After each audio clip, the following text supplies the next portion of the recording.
اللہ پاک ارشاد فرماتا ہے وَقُلْ لِعِبَادِي يَقُولُ الَّتِي هِيَ أَحْسَنُ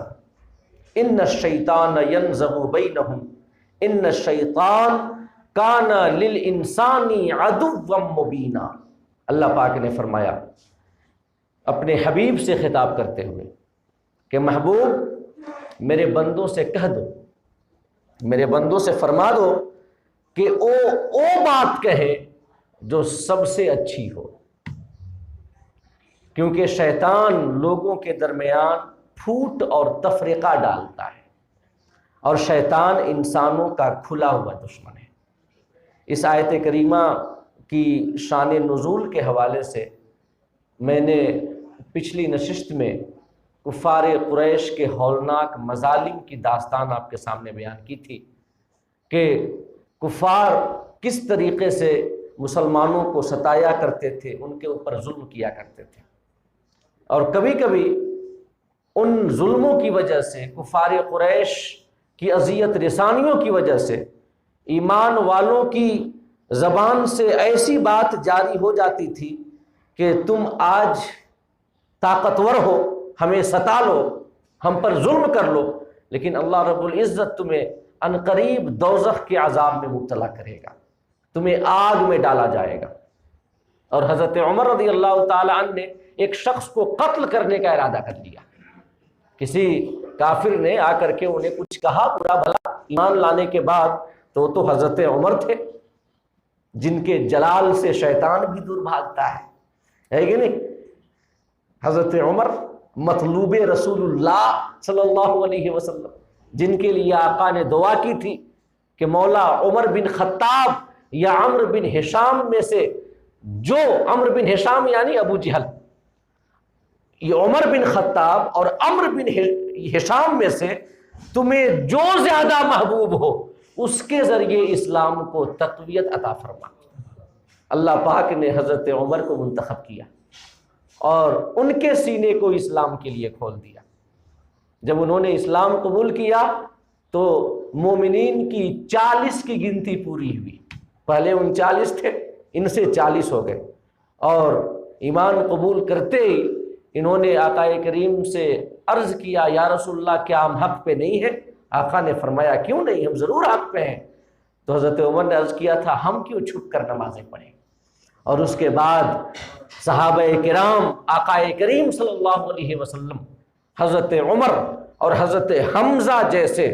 بہادر صحابہ کی معیت میں نکلے، اور حضرت عمر نے اعلان کیا کہ جسے اپنے بچوں کو یتیم اور اپنی بیوی کو بیوہ کرنا ہو آ کر ہمیں خانہ کعبہ میں نماز ادا کرنے سے روکے۔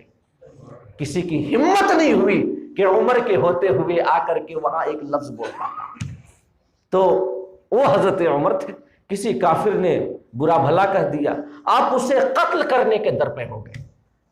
تو اسی وقت اللہ رب العزت نے یہ آیت کریمہ اتاری تھی۔ یہ کچھ مومنین مظالم سے تنگ آ کر کہہ دیتے تھے کہ تمہیں اللہ آگ کا عذاب دے گا، دوزخ میں جلائے گا۔ حضرت عمر نے قتل کرنے کا ارادہ کیا، اللہ پاک نے آیت اتاری کہ محبوب ایمان والوں سے، میرے بندوں سے کہہ دو کہ وہ زبان سے وہ بات نکالے جو سب سے اچھی ہو، جس سے دل جڑے، جن باتوں سے محبت بڑھے، جن باتوں کی وجہ سے وہ اسلام کے قریب آئیں، ایسا اخلاق پیش کریں۔ ذرا غور کریں، کفار کے مظالم کو دیکھیں اور اللہ کے اس حکم کو دیکھیں۔ ان کفار کے ساتھ جو کہ ظلم و اذیت رسانی کا کوئی دقیقہ فرو گزاشت نہیں کرتے تھے، ان کے ساتھ نرمی کی باتیں بولنے کا حکم اللہ پاک نے دیا ہے۔ تو اب اسی سے اندازہ لگائیں کہ مومن بھائیوں کے ساتھ، ایمان والوں کے ساتھ ہم کس طریقے سے اپنی زبان کا استعمال کریں، اپنے مومن بھائیوں کے ساتھ کیسی باتیں ہم بولیں، آپ اس کا اندازہ کر سکتے ہیں، ہے کہ نہیں؟ حضرت عائشہ صدیقہ رضی اللہ تعالی عنہا کی ایک روایت آپ نے سنی ہوگی کہ ایک بار، اس کی تخریج امام مسلم نے کی ہے اس حدیث کی، کہ یہود کی ایک جماعت آقا کریم صلی اللہ علیہ وسلم کے پاس حاضر ہوئی اور یہودیوں کی عادت یہ تھی کہ جب وہ مسلمانوں کو سلام کرتے تو السلام علیکم نہیں کہا کرتے تھے بلکہ السلام علیکم کہا کرتے تھے۔ آقا کریم نے ایمان والوں کو حکم دے رکھا تھا کہ وہ تمہیں السلام علیکم نہیں کہتے، السلام علیکم کہتے ہیں، اور السلام کا معنی موت ہوتا ہے کہ تمہارے اوپر موت آئے۔ تو آقا نے حکم دیا تھا کہ جب یہودی کوئی تمہیں سلام کرے اور بظاہر لگے کہ وہ تمہیں سلام کر رہا ہے تو السلام علیکم کہہ رہا ہے، لہذا جواب میں تم بھی وعلیکم کہہ دینا، وعلیکم کہہ دینا۔ تو ایک یہودیوں کی جماعت آئی آقا کریم کی بارگاہ میں اور اپنی عادت کے مطابق انہوں نے السلام علیکم کہا۔ تو حضرت عائشہ صدیقہ محبوب خدا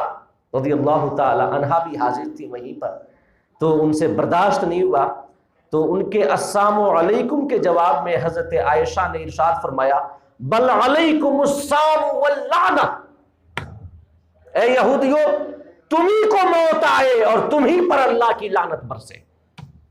یہ حضرت عائشہ نے جواب دیا یہودیوں کو۔ جب یہ جواب دیا تو آقا کریم صلی اللہ علیہ وسلم نے ارشاد فرمایا تھا حضرت عائشہ سے، یا عائشہ ان اللہ یحب الرفق فی الامر کلہ، عائشہ نرمی اختیار کریں، نرمی اختیار کریں، جواب میں یہ سختی نہ لائیں، اللہ پاک ہر معاملے میں نرمی کو پسند کرتا ہے۔ حضرت عائشہ کو اللہ رب العزت نے منع کر دیا کہ نہیں، جواب میں اتنی درستی اور سختی نہ لائے لیکن نرمی کے ساتھ جواب دیں، اللہ پاک نرمی کو پسند کرتا ہے۔ تو حضرت عائشہ نے عرض کیا الم تسمع ما قالوا یا رسول اللہ، اے اللہ کے رسول آپ نے سنا نہیں ان لوگوں نے کیا کہا ابھی؟ تو آقا کریم نے فرمایا کہ میں نے سنا اور میں نے جواب بھی دے دیا تھا وعلیکم، یعنی کہ تم پر بھی، وعلیکم یعنی تم پر بھی، جو تم ہمارے لیے کہہ رہے ہو وہ تمہارے اوپر آئے، یہ میں نے جواب دے دیا تھا، وہ صرف وعلیکم کہہ کر۔ لیکن وعلیکم السلام واللعنہ جب حضرت عائشہ نے یہودیوں سے کہا تھا تو آقا کریم نے حضرت عائشہ کو روک دیا، نرمی اختیار کرنے کی تلقین کی۔ اس سے پتہ چلتا ہے کہ یہودیوں کے ساتھ بھی آقا کریم صلی اللہ علیہ وسلم نرمی اختیار کرنے کا حکم عطا کر رہے ہیں، یہودیوں کے ساتھ بھی، جن یہودیوں نے یہ مشرکین مکہ اور عرب کے کفار قبائل کو جمع کر کے غزوہ خندق جیسی جنگ اہل مدینہ پہ تھوپی تھی۔ غزوہ خندق کہ جس میں یہ مسلمانوں کو مدینہ کے ارد گرد خندق کھودنی پڑی تھی دفاع کے لیے، حضرت سلمان فارسی کے مشورے پر، اور تقریباً کئی ہزار کا لشکر، جو عرب میں جتنے مشرک یہ قبائل تھے تمام مشرک قبائل آقا کریم صلی اللہ علیہ وسلم کے شہر پہ حملہ کرنے کے لیے چلے آئے تھے، ہزاروں میں ان کی تعداد ہے، ایک چھوٹی سی بستی مدینہ ہے۔ آقا کریم نے جب صحابہ سے مشورہ طلب کیا، حضرت سلمان فارسی نے یہ عرض کیا تھا کہ یا رسول اللہ ہمارے یہاں ایران میں جب کوئی ایسا معاملہ آتا ہے تو ہم شہر کے ارد گرد خندق کھود دیتے ہیں تاکہ وہ شہر میں داخل نہ ہو سکے۔ آقا کریم نے خندق کھود کر کے اب یہ شہر والوں کا دفاع کیا تھا، اور یہ جنگ جو مسلمانوں پہ تھوپی گئی تھی، یہ جنگ یہودیوں کی کارستانی تھی۔ یہودی مکہ گئے تھے، یہودی تقریباً 24 کی تعداد میں ان کا ایک وفد گیا تھا یہ مشرکین مکہ کے پاس، اور ابو سفیان رضی اللہ تعالیٰ عنہ جو اس وقت حالت کفر میں تھے اور انہوں نے اسلام قبول نہیں کیا تھا، تو حضرت ابو سفیان کے پاس جا کر کے ان یہودیوں نے یہ کہا تھا کہ آپ 50 سردار اپنے لے کر کے آئیں، جو قریش ہے قریش کے 50 سردار آئیں اور ہم اور آپ مل کر خانہ کعبہ کی دیواروں سے چمٹ کر کے یہ وعدہ کریں کہ ہم مدینہ پہ لشکر کشی کریں گے اور اس وقت تک واپس نہیں آئیں گے جب تک اسلام اور مسلمانوں کو ختم نہ کر لیں۔ تو یہ 50 جو کفار کے سردار آئے اور یہ 24 یہودیوں کی جماعت تھی، ان لوگوں نے جا کر کے خانہ کعبہ سے مس ہو کر کے وعدہ کیا آپس میں کہ ہم اس وقت تک اس جنگ سے باز نہیں آئیں گے جب تک یہ مدینہ کو تاخت و تاراج نہ کر لیں۔ ذرا بتائیں، کعبہ سے برکت لیتے ہوئے وہ اس ہستی اور ان لوگوں کو ختم کرنے کی قسمیں کھا رہے ہیں کہ جو اس زمانے میں اللہ رب العزت کی سب سے زیادہ محبوب جماعت تھی، اللہ کی رحمت جن کے سروں پہ ہالہ بن کر ہمیشہ تنی ہوئی رہتی تھی۔ اور اس وقت کا ایک واقعہ میں آپ کو بتاتا ہوں۔ ابو سفیان نے پوچھا تھا، حضرت ابو سفیان رضی اللہ تعالی عنہ نے پوچھا تھا اس وقت کہ ان یہودیوں سے کہ ذرا بتائیں ہم حق پر ہیں یا محمد صلی اللہ علیہ وسلم حق پر ہیں؟ یہ پوچھا تھا کفار قریش نے۔ اس وقت یہودی اگرچہ وہ آقا کریم کے سخت دشمن تھے، ان کے دل میں حسد کا لاوا پھوٹ رہا تھا، اناد کی وجہ سے ان کے سینے پھٹے جا رہے تھے، لیکن پھر بھی وہ اہل کتاب تھے نا، ان کے اوپر توریت آئی تھی نا، وہ جانتے تھے کہ شرک اللہ رب العزت کو سب سے زیادہ ناپسند ہے۔ انہوں نے تغیرات و تحریفات اپنے مذہب میں کر دیے تھے، لیکن اس کے باوجود وہ توحید کی حقانیت کو جانتے تھے۔ لیکن محض کفار قریش کو خوش کرنے کے لیے جو مشرک تھے، جنہوں نے خانہ کعبہ میں 360 بت رکھے ہوئے تھے، جو کہ لات و منات، ہبل، نائلہ وغیرہ کی پوجا کیا کرتے تھے، ان یہودیوں نے مشرکین کو حق پہ کہا تھا آقا کریم صلی اللہ علیہ وسلم کے برخلاف، اپنے عقیدے کے خلاف کہا تھا۔ ان کا بھی عقیدہ تھا کہ عقیدہ توحید، اللہ ایک ہے۔ ان کے پاس توریت تھی، توریت میں اللہ کی تعلیمات موجود تھی، لیکن وہ اسلام، پیغمبر اسلام اور مسلمانوں کی عداوت، بغض اور حسد میں اتنے اندھے ہو چکے تھے کہ وہ شرک کی حمایت کر رہے تھے اور توحید کے مقابلے میں شرک کو حق کر رہے تھے۔ میں نے کچھ یہودی مصنفین جو اس زمانے کے ہیں، ان کے ارشادات اور ان کی باتیں پڑھی ہیں کہ جو کہ جب اس واقعے کو لکھتے ہیں، ایک شخص نے یہ عرب والوں کی ہسٹری لکھی ہے جو کہ خود یہودی ہے، تو لکھتا ہے کہ ہمارا سر شرم سے جھک جاتا ہے اس واقعہ کو لکھتے ہوئے کہ ان یہودیوں نے شرک کو حق کہا، اگرچہ وہ مسلمانوں کے دشمن تھے مگر پھر بھی وہ ایک خدا کی عبادت تو کرتے تھے نا مسلمان۔ اور یہ ایسی شرمندگی ہے کہ آج تک یہودی اپنا پسینہ پوچھتے رہتے ہیں، ان کے پسینے شرم کی وجہ سے عرق آلود ہو جاتے ہیں جو ان یہودیوں نے کیا تھا۔ اور محض یہی نہیں کہ انہوں نے مشرکین مکہ کو برحق کہا تھا، بلکہ اس کے ساتھ ساتھ ابو سفیان رضی اللہ تعالی عنہ نے کہا کہ ہم اتنا پہ نہیں مانیں گے، آپ ہمارے ساتھ ان بتوں کو سجدہ کیجیے۔ تو ان یہودیوں نے اسلام اور مسلمانوں کی دشمنی میں اس وقت غزوہ خندق سے پہلے جب وہ مشورہ کر رہے تھے تو ان لوگوں نے بتوں کو سجدہ بھی کیا تھا، سجدہ بھی کیا تھا بتوں کو۔ یہ یہودیوں کی دشمنی ہے۔ وہ اسلام اور مسلمانوں کی دشمنی میں کسی حد تک جا سکتے ہیں، اپنے عقیدے سے بھی ہاتھ دھو سکتے ہیں جو انہوں نے غزوہ خندق سے پہلے کیا۔ تو ذرا غور کریں، یہودی جن حضرات نے مدینہ پہ غزوہ خندق جیسی جنگ تھوپی اور جس میں مسلمانوں نے یہ مدینہ میں رہ کر کے ان کا مقابلہ کیا، خندق کھود کر کے مقابلہ کیا، ایک بار اتنی سخت یہ کفار نے یہ تیر برسائے اتنی تیزی کے ساتھ کہ آقا کریم صلی اللہ علیہ وسلم کی نمازیں قضا ہو گئی، نمازیں قضا ہو گئی۔ تو اللہ رب العزت نے اس وقت ان کفار کے حق میں بد دعا کی تھی کہ اللہ پاک ان کی قبروں کو آگ سے بھر دے، انہوں نے ہمیں نماز سے روک دیا۔ آقا کریم نے کبھی کسی کے لیے بد دعا نہیں کی، یہاں تک کہ غزوہ احد میں جب آپ کے دندان مبارک شہید ہوئے، آپ کی خود کی 2 کڑیاں، خود جو چہرے پہ پہنی جاتی ہے اس کی 2 کڑیاں آپ کے مبارک چہرے پہ چبھ گئیں، مگر اس کے باوجود جب صحابہ نے کہا تھا کہ ان کے لیے بد دعا کیجئے، آقا کریم صلی اللہ علیہ وسلم نے ارشاد فرمایا تھا کہ لم ابعث لعانا انما بعثت رحمہ، میں بد دعائیں کرنے والا بنا کر نہیں بھیجا گیا ہوں بلکہ میں تو رحمت بنا کر بھیجا گیا ہوں۔ لیکن جب کفار کی تیر اندازیوں کی وجہ سے آقا کریم کی نماز قضا ہوئی تب آقا کریم نے بد دعا کی تھی۔ اور اسی غزوہ خندق کا ایک معاملہ ہے کہ ایک چٹان جو کہ یہ ٹوٹ ہی نہیں رہا تھا، کئی صحابہ تھک گئے لیکن چٹان ٹوٹنے کا وہ نام نہیں لے رہی تھی، تو صحابہ آقا کریم صلی اللہ علیہ وسلم کی بارگاہ میں آئے اور آ کر کے ان کے پاس عرض کیا کہ حضور ایک چٹان حائل ہو گئی ہے، نہیں ٹوٹ رہی ہے۔ آقا کریم تشریف لے گئے، آپ نے پھاوڑا لیا اور پھاوڑا لے کر کے آپ نے ایک ضرب لگائی تو چٹان کا 1/3 حصہ ٹوٹ گیا۔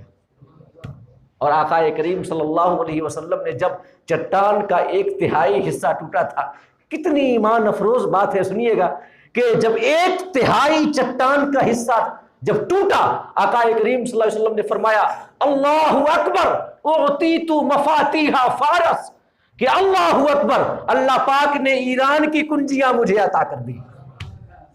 دوسری ضرب لگائی آقا کریم نے پھاوڑے سے،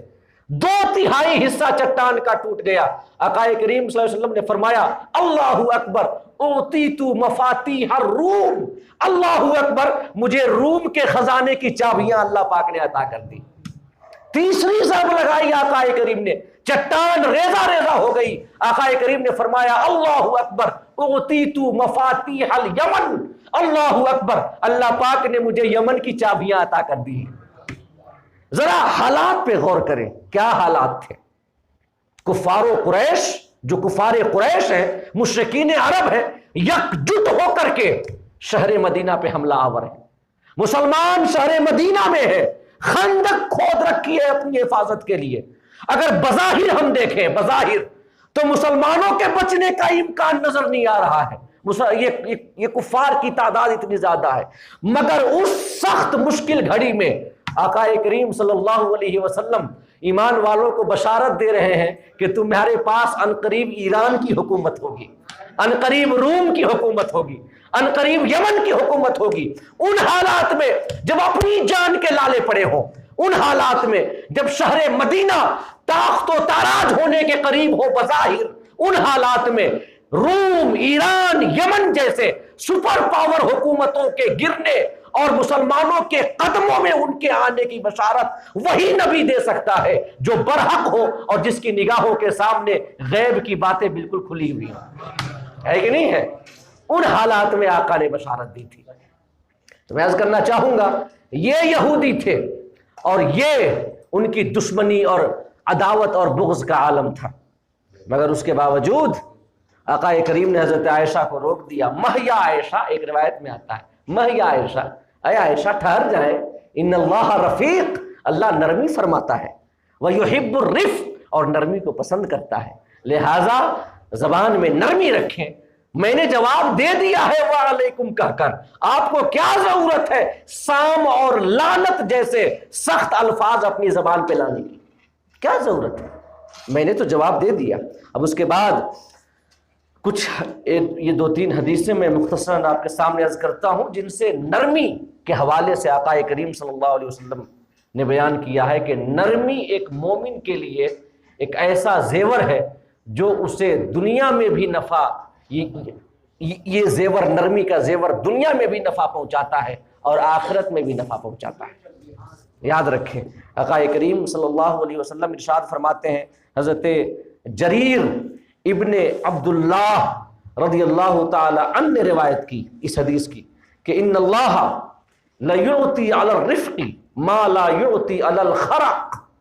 اللہ رب العزت نرمی اختیار کرنے پہ جو اجر عطا فرماتا ہے نا، وہ سختی عطا کرنے پہ عطا نہیں فرماتا ہے۔ سختی اختیار کرنے پہ، اگر کوئی نرمی اختیار کرے اس وقت اللہ جو عطا کرتا ہے، سختی اختیار کرنے پر اللہ کی وہ رحمتیں اور نعمتیں نہیں ملتی۔ اور یہ جو اللہ کے رسول کا ارشاد گرامی ہے، دنیاوی نفع کے لیے بھی عام ہے اور اخروی نفع کے لیے عام ہے۔ اس حدیث کی ہم تشریح یوں بھی کر سکتے ہیں کہ نرمی اختیار کرنے پہ اللہ رب العزت آخرت کا اجر عطا فرماتا ہے، سختی پہ عطا نہیں فرماتا۔ اور یہ بھی ہم تشریح کر سکتے ہیں کہ اللہ رب العزت دنیا اور آخرت کی جو بھلائیاں نرمی اختیار کرنے والوں کو عطا کرتا ہے، سختی اختیار کرنے والوں کو نہیں عطا فرماتا۔ کامیابی، کامرانی، اپنے مقصود کو حاصل کرنا، کسی چیز کو ہم پانا چاہتے ہیں اور اس چیز کو پانے کے دو طریقے ہیں، یا تو انگلی سیدھی رکھیں یا ٹیڑھی کر لیں، یا تو نرمی اختیار کریں یا سختی اختیار کر لیں، دو طریقے ہیں، ہم کون سا طریقہ اپنائیں؟ آقا کریم کی حدیث ہماری رہنمائی کرتی ہے کہ اگر اس مقصود اور مطلوب کو تم پانا چاہتے ہو نا تو نرمی اختیار کرو، اللہ پاک ضرور وہ تمہیں عطا کر دے گا۔ نرمی سے بڑے بڑے کام بن جاتے ہیں، نرمی سے دشمن کے دل بھی موم ہو جاتے ہیں، ہے کہ نہیں ہے؟ تو آقا کریم نے فرمایا کہ اللہ پاک نرمی پہ وہ نعمتیں عطا کرتا ہے جو سختی پہ عطا نہیں کرتا۔ اور اس کے بعد آقا کریم نے فرمایا وَإِذَا أَحَبَّ اللَّهُ عَبْدًا أَعْطَاهُ الرِّفْقَ، اللہ پاک جب کسی بندے سے محبت کرتا ہے تو اس کے دل میں نرمی ڈال دیتا ہے۔ تو جو بندہ نرم مزاج، نرم زبان ہوتا ہے، جس کے اخلاق میں نرمی ہوتی ہے، جن کی باتوں میں نرمی ہوتی ہے، وہ بندے اللہ کے محبوب ہوتے ہیں، اللہ کے محبوب ہوتے ہیں۔ اس کے بعد آقا کریم نے فرمایا ما من اہل بیت یحرمون الرفق الا حرموا، آقا نے فرمایا جو گھر والے نرمی سے محروم ہو وہ ہر قسم کے خیر سے محروم ہیں۔ جو گھر والے، آقا کریم نے اہل بیت کا لفظ استعمال کیا، گھر والے، جو گھر والے نرمی سے محروم ہو وہ ہر قسم کے خیر سے محروم ہے۔ یہ آقا کا ارشاد ہمیں بتاتا ہے کہ اگر ہم گھروں کے ماحول کو سازگار کرنا چاہتے ہیں، گھروں کے اندر بسنے والے لوگ ایک دوسرے سے محبت کے ساتھ پیش آئیں، ان کے دلوں میں ایک دوسرے کے لیے عزت ہو، تو اس وقت چاہیے کہ گھر والے آپس میں نرمی کا برتاؤ کریں، نرمی کا برتاؤ کریں۔ اور خاص کر جو گھر کا مکھیا ہو، جو گھر کا سرپرست اور مربی ہو، اسے تو اور زیادہ نرم ہونا چاہیے، بچوں کے حوالے سے، عورتوں کے حوالے سے، چھوٹے بھائیوں کے حوالے سے، چھوٹی بہنوں پر اسے حد سے زیادہ نرمی کا معاملہ کرنا چاہیے۔ یاد رکھیں کیونکہ سختی بنے بنائے کام کو بھی بگاڑ دیتی ہے۔ گھر والے اگرچہ ہمارے اپنے ہیں، ہمارے چھوٹے بھائی ہیں، چھوٹی بہنیں ہیں، لیکن اگر ہمیشہ ہم ان کے ساتھ ڈانٹ ڈپٹ پھٹکار وغیرہ ہمیشہ سختی کرتے رہے تو ایک وقت آئے گا کہ وہ ہم سے دور ہو جائیں گے، ہماری محبت ان کے دلوں میں نہیں ہوگی۔ اور آج کا زمانہ ویسے ہی ایڈوانس ہے، خاندانی روایات اپنی آخری سانسیں لے رہی ہیں۔ خاندان کی جو ایک ڈور ہوتی ہے، جو ڈور خاندان کے لوگوں کو باندھ کے رکھتی ہے، نئی تہذیب نے اس ڈور کا کچومر نکال دیا ہے، وہ بالکل ہمارے سامنے موجود نہیں ہے۔ خاندانی نظام تباہی اور بربادی کا شکار ہے۔ تو آج کے اس پرفتن دور میں جبکہ خاندانی نظام تباہ و برباد ہو رہے ہیں، تو ہم جس چیز کے ذریعے گھر والوں کو محبت کی ڈور سے باندھ کے رکھ سکتے ہیں وہ نرمی ہے، نرمی اختیار کریں۔ اور ایک آخری حدیث سن لیں، غالباً فاتحہ بھی ہونی ہے آج۔ حضرت عائشہ صدیقہ رضی اللہ تعالی عنہا روایت کرتی ہیں کہ آقا کریم صلی اللہ علیہ وسلم نے ارشاد فرمایا اذا اراد اللہ اہل بیت خیرا ادخل علیہم الرفق، اللہ رب العزت جب کسی گھر والوں کے ساتھ بھلائی کا ارادہ کرتا ہے تو اس گھر میں بسنے والے لوگوں کے دلوں میں نرمی ڈال دیتا ہے۔ جب کسی گھر والوں کے ساتھ اللہ پاک بھلائی خیر کا ارادہ کرتا ہے تو انہیں نرم بنا دیتا ہے۔ اور یہ نرمی زبان کی بھی نرمی ہے، دل کی بھی نرمی ہے، مزاج کی بھی نرمی ہے، اخلاق کی بھی نرمی ہے۔ آقا کریم کی حدیث کہ آقا نے فرمایا کہ میزان عمل پہ سب سے زیادہ بھاری جو عمل ہوگا نا، وہ عمل حسن اخلاق اور باتوں کی نرمی ہوگی۔ تو ہمیں چاہیے کہ ہم نرمی کو اختیار کریں، اور انشاءاللہ اسی موضوع پہ، کیونکہ یہ زبان کی حفاظت کا عنوان ہے، غالباً کئی سال پہلے، لاک ڈاؤن سے بھی پہلے ایک بار آیت کریمہ جب آئی تھی تو میں نے زبان کی حفاظت سے کچھ باتیں آپ کے سامنے اس عنوان سے عرض کی تھیں، اور جب یہ آیت کریمہ پھر ہمارے پاس آئی ہیں جس میں اللہ پاک نے وہ بات کہنے کا حکم دیا ہے جو سب سے اچھی ہو، لہٰذا زبان کی حفاظت کے حوالے سے انشاءاللہ ایک تفصیلی گفتگو پھر ہم اگلی نشست میں آپ کے سامنے بیان کریں گے۔ اللہ پاک ہم سب کو کہنے اور سننے سے زیادہ عمل کرنے کی توفیق عطا فرمائے، اور ہمارے قلوب کو آقا کریم کی محبت سے منور و مجلہ فرمائے، اور ہمارے ظاہر کو آپ کی سنت اور آپ کے اخلاق کی پیروی سے پاکیزہ اور ستھرا بنائے۔ آمین۔ وآخر دعوانا ان الحمد للہ رب العالمین۔